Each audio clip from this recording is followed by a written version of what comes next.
नमस्कार, मैं हूं आपके साथ पूर्वी राय और आप देख रहे हैं महाकाल एक्सप्रेस। उज्जैन शहर के माधवनगर थाना क्षेत्र अंतर्गत वासवाड़ा पेट्रोल पंप के पास स्थित सिटी केमिस्ट के ऊपर चल रहा अवैध निर्माण कार्य थमने का नाम नहीं ले रहा है। शासन प्रशासन और पुलिस द्वारा आपराधिक प्रकरण दर्ज किए जाने के बावजूद आरोपी बंटी अग्रवाल और धर्मेंद्र अग्रवाल द्वारा खुलेआम कानून की धज्जियां उड़ाई जा रही है। मामले की गंभीरता का अंदाजा इसी बात से लगाया जा सकता है कि उक्त अवैध निर्माण के संबंध में सजग नागरिकों द्वारा पूर्व में नगर निगम और पुलिस प्रशासन से लिखित शिकायतें की गई थी। इसके आधार पर माधवनगर पुलिस ने दिनांक 19 मई 2026 को आरोपी बंटी अग्रवाल और धर्मेंद्र अग्रवाल के विरुद्ध दूसरों की संपत्ति को नुकसान पहुंचे व जान से मारने की धमकी एवं अन्य मामलों में थाना माधवनगर में FIR क्रमांक 216/2026 भी दर्ज की है। इस FIR में भारतीय न्याय संहिता 2023 की गंभीर धाराएं जैसे 324, 296, 351, 3 जान से मारने की धमकी और 3-5 मिलीभगत लगाई गई है। फिर भी शासकीय अवकाश का उठाया फायदा। हैरानी की बात यह है कि इतनी गंभीर धाराओं में मुकदमा दर्ज होने के बाद भी आरोपियों के हौसले बुलंद है। आज रविवार को शासकीय अवकाश का लाभ उठाते हुए आरोपियों द्वारा बिना किसी प्रशासनिक अनुमति के अत्यंत द्रुत गति से पुनः अवैध निर्माण कार्य शुरू कर दिया गया। थाना प्रभारी को सौंपे गए वीडियो साक्ष्य रविवार को जब गुपचुप तरीके से निर्माण कार्य किया जा रहा था तब जागरूक नागरिकों द्वारा इसकी सूचना पुनः माधवनगर थाने को दी गई। घटना के पुख्ता प्रमाण के रूप में मौके पर चल रहे अवैध निर्माण के लाइव वीडियो फुटेज भी माननीय थाना प्रभारी को सीधे प्रेषित किए गए हैं। नागरिकों ने मांग की है कि ऐसे कानून तोड़ने वाले भूमाफियाओं और असामाजिक तत्वों के अवैध ढांचे को नगर निगम तुरंत सील करे या ध्वस्त करे ताकि कानून का राज स्थापित रह सके। वासवाड़ा पेट्रोल पंप के पास सिटी केमिस्ट के छत पर अवैध निर्माण चल रहा है। कहीं काफ़ी दिनों से पूर्व में भी नगर निगम में और माधवनगर थाने में शिकायत की जा चुकी और इनकी FIR भी दर्ज हो चुकी बंटी अग्रवाल और धर्मेंद्र अग्रवाल की।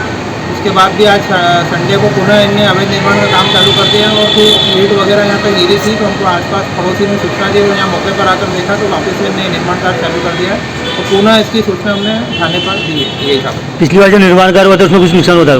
हाँ, इन्हें छत फोड़ दी थी पिछली बार हमारी, तो पूरी छत में क्रैक आ गए थे और यहाँ आसपास डॉक्टरों की छतों को भी नुकसान पहुँचाया जिसमें संतोष चांदवानी साहब की छत भी इन्होंने तोड़ी और आसपास मेडिकल स्टोर वालों के यहाँ भी छतों को क्रैक किया है। क्या चाहते हैं आप? हम इसमें निष्पक्ष जांच चाहते हैं और उनकी गिरफ्तारी चाहते हैं, धर्मेंद्र अग्रवाल और बंटी अग्रवाल। आपका नाम? डॉक्टर रितेश दिल्ली।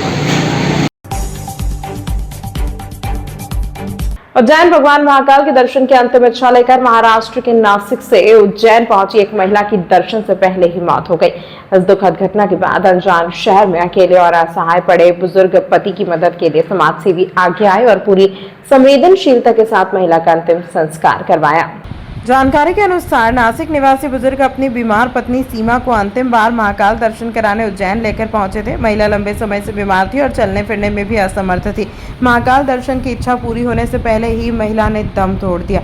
पत्नी के निधन के बाद बुजुर्ग पति पूरी तरह टूट गए और अनजान शहर में खुद को अकेला महसूस करने लगे।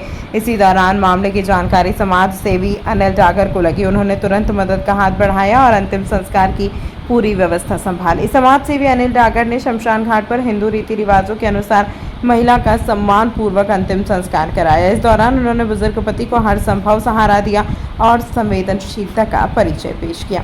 यह घटना एक बार फिर मानवता और सेवा भावना की मिसाल बनकर सामने आई है। जहां एक और परिवार गहरे दुख में था, वहीं समाजसेवी ने आगे बढ़कर असहाय व्यक्ति का सहारा बनते हुए इंसानियत का फर्ज निभाया। ये धार्मिक नगरी और लाखों लोग रोज के यहाँ पर महाकाल के दर्शन करने आते हैं और वो बीमार थी और नासिक में उसके पति से उसने बोला था कि मेरी इच्छा है कि मेरी आखिरी बार मेरे महाकाल के दर्शन करा दो। महाकाल के दर्शन के पहले ही बाहर गेट पे उसकी मौत हो गई थी।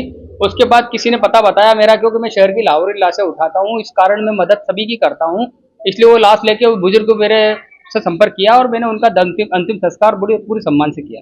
उम्र 50 साल थी। उसके पति का नाम बेरू था, उसका नाम सीमा था और रीति रिवाज से उनका सम्मान किया। नासिक की रहने वाली थी। सिर्फ पति था उसका, वो भी चल नहीं पा रही थी और उससे ट्राइसिकल से लेके उसको आए थे वो, और ऐसी स्थिति में फिर हम वहाँ ले गए और उनको संस्कार किया। मेरा नाम समाज सेवी अनिल डागर। त्रिवेणी शनि मंदिर में श्रद्धालुओं की बढ़ती संख्या को देखते हुए त्रिवेणी शनि लोक बनाए जाने की प्रशासन ने तैयारी कर ली है। कलेक्टर रोशन सिंह के अनुसार इसमें पार्किंग, वेटिंग एरिया, शेड और अन्य व्यवस्थाओं पर फोकस रहेगा। शनि मंदिर विकास के लिए DPR तैयार कर जल्द काम शुरू होगा। सिंहस्थ और धार्मिक आयोजनों के दौरान उज्जैन आने वाले श्रद्धालुओं की बढ़ती संख्या को देखते हुए जिला प्रशासन अब शहर के अन्य प्रमुख धार्मिक स्थलों पर भी सुविधाएं बढ़ाने की तैयारी में जुट गया है। कलेक्टर रोशन कुमार सिंह ने बताया कि बाबा महाकाल के दर्शन के साथ श्रद्धालु शहर के अन्य प्रमुख मंदिरों में भी बड़ी संख्या में पहुंचते हैं, जिनमें शनि मंदिर एक महत्वपूर्ण धार्मिक स्थल है। महाकाल लोक की तर्ज पर त्रिवेणी स्थित प्राचीन शनि मंदिर क्षेत्र को लगभग 140 करोड़ रुपए की लागत से शनि लोक के रूप में विकसित किया जा रहा है। यह परियोजना उज्जैन इंदौर रोड पर त्रिवेणी स्थित क्षेत्र में प्राचीन नवग्रह शनि मंदिर के आसपास विकसित की जाएगी। मान्यता है कि त्रिवेणी स्थित यह प्राचीन मंदिर देश का इकलौता ऐसा मंदिर है जहां भगवान शनिदेव शिव स्वरूप में विराजमान है। मान्यता है कि इसकी स्थापना सम्राट विक्रमादित्य ने की थी। कलेक्टर ने कहा कि श्रद्धालुओं की सुविधा को शनि मंदिर क्षेत्र में पार्किंग, वेटिंग एरिया, शेड और अन्य जरूरी व्यवस्थाएं विकसित की जाएंगी। उन्होंने इसके लिए प्रशासन द्वारा व्यापक योजना तैयार की गई है ताकि श्रद्धालुओं को किसी प्रकार की परेशानी का सामना न करना पड़े और जल्द ही वहां विकास कार्य शुरू किए जाएंगे। प्रशासन का उद्देश्य है कि उज्जैन आने वाले श्रद्धालुओं को सभी प्रमुख धार्मिक स्थलों पर बेहतर सुविधाएं उपलब्ध हो सके।